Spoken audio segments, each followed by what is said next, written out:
দক্ষিণ কোরিয়ার অভিশংসিত president Yoon সুক ইয়োলকে গ্রেফতার করা নিয়ে দেশটিতে চলছে ব্যাপক নাটকীয়তা। চলতি মাসের শুরুতে সমর্থকদের বিক্ষোভের মুখে তাকে গ্রেফতারে ব্যর্থ হয় সিউলের তদন্তকারী সংস্থা। গেল মঙ্গলবার নতুন করে পরোয়ানা জারির আবেদনের পর তা মঞ্জুর করেন আদালত। বুধবার সেই পরোয়ানা নিয়ে ইয়োলের বাসভবন ঘেরাও করেন সংশ্লিষ্ট কর্মকর্তারা। তবে সেখানে আবারও বিক্ষোভকারীদের বাধার মুখে পড়েন তারা।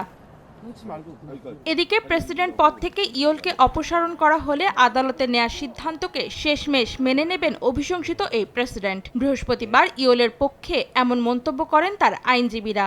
এছাড়া ইয়োলকে গ্রেফতার উদ্দেশ্য প্রণোদিত এবং হাতকড়া পরিয়ে তাকে জনসমক্ষে নিয়ে আসা রীতিমতো অসম্মানজনক বলেও জানান তারা। এর আগে তার এক আইনজীবী স্থানীয় এক গণমাধ্যমে সাক্ষাৎকার দিয়ে বলেন, আনুষ্ঠানিকভাবে অভিযোগ প্রমাণিত হলে তা মেনে নেবেন ইয়োল। একজন প্রেসিডেন্টকে গ্রেফতার করতে এত বল প্রয়োগ স্বাভাবিক আইনের প্রয়োগ হিসেবে দেখছি না আমরা। এ ধরনের পদক্ষেপগুলো যদি অনুপযুক্তভাবে নেওয়া হয় তবে এটি গৃহযুদ্ধে পরিণত হতে পারে।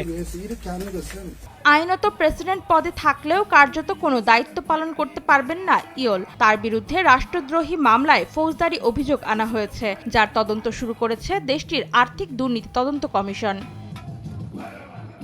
অন্তরা সেন, সময় সংবাদ।